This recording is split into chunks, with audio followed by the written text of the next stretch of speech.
Hi గారు our channel ప్రస్తుతం మనతో పాటు దాము బాలాజీ గారు సీనియర్ జర్నలిస్ట్ ఉన్నారు. వారితో ఒకసారి మాట్లాడదాం. సార్ నమస్కారం.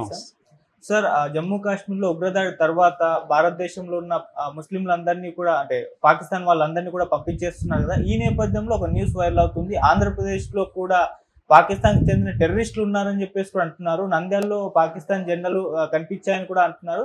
దీని పట్ల హిందూ సంఘాలు అందరూ కూడా ఆందోళన వ్యక్తం చేస్తున్నారు. మరి నిజంగా భారతదేశంలో పాకిస్తాన్ టెర్రరిస్టులు ఇంకా ఉన్నారా, పాకిస్తాన్ కు మద్దతు తెలిపే వాళ్ళు కూడా ఉన్నారని చెప్తున్నారు. వాళ్ళు ఎవరెవరు ఉన్నారు సార్?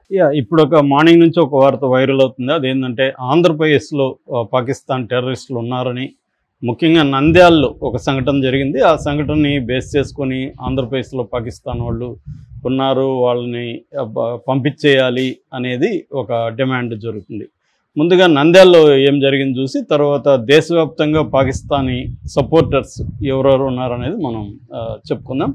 సో నంద్యాలలో ఏం జరిగిందంటే నిన్న ధర్మరక్షా దళ్ అనే ఒక హిందూ సంస్థ పాకిస్తాన్కి వ్యతిరేకంగా ఒక ఊరేగింపు లాంటిది చేసింది. దాంట్లో పాకిస్తానీ జెండాల్ని వాళ్ళు పెట్టుకొని వాటిని కింద పడేసి కాళ్ళతో తొక్కడం అట్లాంటివి చేశారు.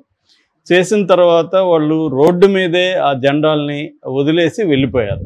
వెళ్ళిపోయిన తర్వాత కొంతమంది యువకులు వచ్చి ఆ జెండాల్ని అతి జాగ్రత్తగా తీసి బయట పక్కన పెట్టారు. సో ఈ వీడియో ఇప్పుడు వైరల్ అవుతుంది. అంటే పాకిస్తాన్ జెండాల్ని అట్లా రోడ్డు మీద వదిలేయడం, తొక్కి చేయడం వాళ్ళకి నచ్చక వాటిని జాగ్రత్తగా తీసి పెట్టారంటే వాళ్ళు ఖచ్చితంగా ముస్లింలు అయింటారు, వాళ్ళు పాకిస్తానీ సపోర్టర్లు అయింటారు, వాళ్ళని పట్టుకోవాలి అని ఇప్పుడు ధర్మరక్షా దళ్ కానీ మిగతా వాళ్ళు కానీ డిమాండ్ చేస్తున్నారు. నేను ఆ వీడియో చూశాను. ఆ వీడియోలో ఏముందంటే ఎవరో వచ్చారు, బైకుల మీద ఆగారు, అక్కడ ఉన్న రోడ్డు మీద ఉన్న వాటిని తీసి పక్కన పడేసి వెళ్ళిపోయారు. వాళ్ళేమి దాన్ని తీసుకొని వెళ్ళలేదు, దాన్ని ఏమి ప్యాక్ చేయడమో లేకపోతే ఇంకోటి చేయడమో లేదు, పక్కన అక్కడ చెత్తలో పడేసి వెళ్ళిపోయారు. సో మామూలుగా మనకేమనిపిస్తుంది, ఈ ఇంటర్ప్రిటేషన్ లేకపోతే రోడ్డు మీద ఇవి ఉండడం బాగలేదని వాళ్ళు పక్కన తీసి పెట్టారని అనుకోవచ్చు. కానీ దీని ఇంటర్ప్రిటేషన్ వీళ్ళు ఎలా చేస్తున్నారు, వీళ్ళు ముస్లింలని ఈ జెండాలు భద్రంగా దాచిపెట్టారని ఇట్లాంటి ఒక ఇంటర్ప్రిటేషన్ వస్తుంది. ఇది నిజం కావచ్చు, అబద్ధం కావచ్చు, నేను అనుకున్నది అబద్ధం కావచ్చు, లేదా వాళ్ళు అనుకున్నది అబద్ధం కావచ్చు. దీని మీద ఎంక్వైరీ చేస్తే తెలిసిపోతుంది. అంటే మామూలు కామన్ సెన్స్ ఆలోచిస్తే వాళ్ళు నిజంగా ఆ జెండాలని ప్రేమించి పాకిస్తానీ ఇదైతే వాళ్ళు అక్కడ ఏమన్నా స్లోగన్స్ ఇవ్వడమో ఏదో ఒకటి చేయాలి, లేదు వాటిని తీసుకువెళ్ళాలి తమతో పాటు, అవేమీ లేదు, పక్కన పడేశారు. సో అది మామూలుగా రోడ్డు మీద ఉన్న వాళ్ళని దీన్ని పక్కన పడేసి ఉండొచ్చు కదా అనేది కూడా అనిపిస్తుంది. కానీ ఆ వీడియో షూట్ చేసిన వాళ్ళ వాయిస్ వినిపిస్తుంది, వాళ్ళు ముస్లింలు ఖచ్చితంగా అని మాట్లాడుతున్న వాయిస్ అయితే వినిపిస్తుంది. సో దీన్ని బట్టి ఇప్పుడు ఈ ధర్మరక్షా దళ్ వాళ్ళు ఆందోళన చేస్తున్నారు. అంటే ఆంధ్రప్రదేశ్లో కూడా పాకిస్తాన్ సపోర్టర్స్ ఉన్నారని, ఈ సంఘటన బేస్ చేసుకొని ఇప్పుడు నంద్యాల పోలీసులు దీని మీద ఎంక్వైరీ చేసి ఆ వీడియో ఉంది కాబట్టి ఆ వీడియోలో ఉన్న కుర్రాళ్ళని విచారిస్తే తెలిసిపోతుంది. అంటే వాళ్ళు ఏ ఉద్దేశంతో చేశారు అనేది తెలిసిపోతుంది. అందుకంటే ఇక్కడైతే ఎక్కువ నాకేం కనిపించలేదు. కానీ దేశవ్యాప్తంగా దాదాపు ఇప్పటి వరకు ఒక 40 మందికి పైన పాకిస్తానీ సపోర్టర్స్ని అయితే ఇండియన్ గవర్నమెంట్ అరెస్టులు చేసినట్టుగా తెలుస్తుంది.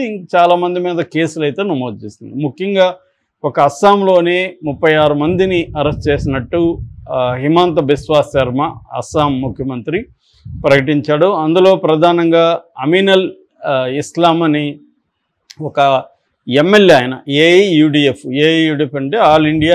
మామూలుగా మనకి ఇంటర్నేషనల్ ఎస్పినోజ్ అంటారు. ఎస్పినోజ్ అంటే గూఢాచార్యం. ఇంటర్నేషనల్గా జరిగేటప్పుడు ప్రతి దేశంలో కూడా వేరే దేశాల గూఢాచారులు ఉండడం, అసెట్స్ అంటారు, కొంతమంది అసెట్స్ ఉండడం, ఇవి జరుగుతాయి అన్నమాట. సో అలాగా మన దేశంలో కూడా రా మీద కూడా ఎలాంటి ఆరోపణలు కెనడా చేసింది. ఫర్ ఎగ్జాంపుల్ కెనడాలో ఉన్న ఖలిస్తానీ తీవ్రవాదుల్ని మన రా ఏజెంట్లు, రా అంటే రీసెర్చ్ అండ్ అనాలిసిస్ వింగ్, మన ఫారిన్ కంట్రీస్లో స్పైయింగ్ చేయడానికి ఈ సంస్థ ప్రధానంగా పనిచేస్తుంది. సో ఈ సంస్థ అక్కడున్న ఖలిస్తానీ వాళ్ళని చంపిందనేది అప్పుడు మనకి ఆ దేశానికి మధ్య కొన్ని రోజులు దౌత్య సంబంధాలు కూడా క్యాన్సిల్ అని అక్కడ కెనడా ప్రధానమంత్రి ట్రూడో దీని మీద చాలా తీవ్ర ఆగ్రహం ఎక్స్ప్రెస్ చేశాడు. సో మన దేశంలో ఉండే రా మీద కూడా అనేక దేశాల్లో ఇదే ఆరోపణలు ఉన్నాయి. అట్లాగే ఐఎస్ఐ కూడా మన దేశంలో ఈ కార్యక్రమాలు చేస్తున్నట్టుగా ఇప్పటి నుంచి తెలుసు. అయితే ఇది కాకుండా వీళ్ళు కాకుండా కాంగ్రెస్లో కొంతమంది ప్రో పాకిస్తాన్ అంటే పాకిస్తాన్ అంటే పాకిస్తాన్ గొప్ప, ఇండియా తప్పని కాదు. ఈ ఇష్యూలో ఏంటంటే పాకిస్తాన్ తీవ్రవాదులు అనడానికి మీ దగ్గర ఆధారాలు ఏమున్నాయనేది ఒకటి ప్రశ్నించారు.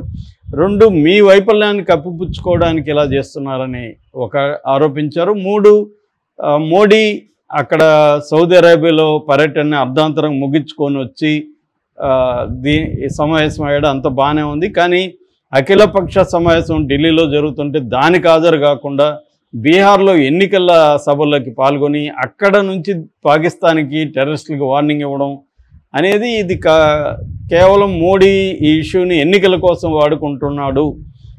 తన లోపాలని అక్కడ రోజుకి 4,000 మంది పహల్గామ్ సంబంధించి ఆ మెడోస్లో రోజుకి 4,000 మంది యాత్రికులు వస్తుంటే అక్కడ ఒక పోలీసుని కూడా సెక్యూరిటీ పెట్టకపోవడం అనేది ప్రభుత్వ వైఫల్యం. వీటినన్నింటినీ కప్పిపుచ్చుకోవడానికి పాకిస్తాన్ మీద యుద్ధం అంటున్నారు అనేది వీళ్ళ యాంగిల్.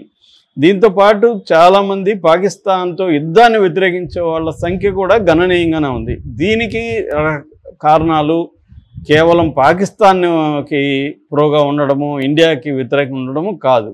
దీనికి ప్రధాన కారణం ఏంటంటే పాకిస్తాన్తో యుద్ధం అంటే మనకి చాలా నష్టం జరుగుతుందని. గతంలో ఈవెన్ వాజ్పేయి కూడా, అటల్ బిహారీ వాజ్పేయి కూడా పాకిస్తాన్తో యుద్ధాన్ని వ్యతిరేకించేవాడు. ఆయన శాంతి కోసం పాకిస్తాన్తో అనేక ప్రయత్నాలు చేశాడు. లాహోర్ సమ్మిట్ జరిపాడు. ఢిల్లీ లాహోర్ బస్ సర్వీస్ని ఆయన ప్రారంభించాడు. తర్వాత ఆయన పాకిస్తాన్ స్వయంగా విజిట్ చేశాడు. దాని తర్వాత 2021లో ఆగ్రా సమ్మిట్ ఏర్పాటు చేశాడు. అలాగా ఆయన చాలా కృషి చేశాడు. అయినప్పటికీ ఆయన పీరియడ్లో 1999లో కార్గిల్ వార్ అనేది తప్పని పరిస్థితుల్లో కార్గిల్ వార్కి కూడా ఆయన వెళ్ళాడు. కానీ ఆయన ముందు నుంచి కూడా పాకిస్తాన్తో స్నేహ సంబంధాలు ఉండాలని వాజ్పేయి ట్రై చేశారు. దానికి ప్రధాన కారణం ఆయన చెప్పింది ఏంటంటే మనం ఒక గ్లోబల్ పవర్గా ఎదగాలంటే మనకి ఇటువంటి యుద్ధాలు, గొడవలు పక్క దేశాలతో ఉండకూడదు. మనం శాంతి సంబంధాలను కలిగి ఉంటే మనం గ్లోబల్ పవర్గా ఎదగడానికి ఈజీ అవుతుంది అనేది ఆయన నమ్మిన థియరీ. అట్లాగే ఇప్పుడు కూడా కొంతమంది కమ్యూనిస్టులు కావచ్చు, కాంగ్రెస్లో సిద్ధరామయ్య ఇట్లాంటి వాళ్ళు కావచ్చు, అట్లాగే సమాజ్వాదీ పార్టీ లీడర్ అఖిలేష్ కూడా ఇదే మాట్లాడాడు. యుద్ధం అనేది అవాయిడ్ చేయండి, శాంతియుత పద్ధతుల ద్వారా ఆల్టర్నేటివ్ టు వారికి వెళ్లకుండా పాకిస్తాన్ మీద ఎలా ప్రెజర్ చేయాలి. పహల్గామ్ అటాక్స్ని వీళ్ళందరూ ఖండించారు, ఎవరు సపోర్ట్ చేయలేదు. పహల్గామ్ అటాక్స్ ఖచ్చితంగా పాక్ ప్రేరేపిత టెర్రరిస్టులు చేసింది అనేది కూడా వీళ్ళు చెప్పారు.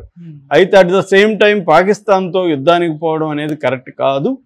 పాకిస్తాన్ మీద ఆంక్షలు విధించవచ్చు రకరకాల పద్ధతులు. అట్లాగే ఇంటర్నేషనల్ కమ్యూనిటీని మనం వైపుగా తిప్పుకొని పాకిస్తాన్ మీద ప్రెజర్ చేయడం అనేది చేయగలిగితే మనకు బెటర్. కానీ మనం యుద్ధం అనేది వెళ్తే ఇరువైపులా నష్టం జరుగుతుంది. పాకిస్తాన్ మనకంటే బలహీనంగా ఉండొచ్చు, కానీ యుద్ధం అంటూ జరిగితే ఖచ్చితంగా మన వైపు నుంచి నష్టాలు జరుగుతాయి. రెండోది, మన ఎకనామీ చాలా ఇబ్బంది పడుతుంది. రోజుకి 25,000 నుంచి 30,000 కోట్లు డబ్బులు ఖర్చు పెట్టాల్సి వస్తుంది. మూడోది, మనకు కూడా నష్టం జరుగుతుంది. మన ఆర్థిక వ్యవస్థ ఇప్పుడు ఈ ఇయర్లో చాలా ఇబ్బందులు ఎదుర్కొంటుంది.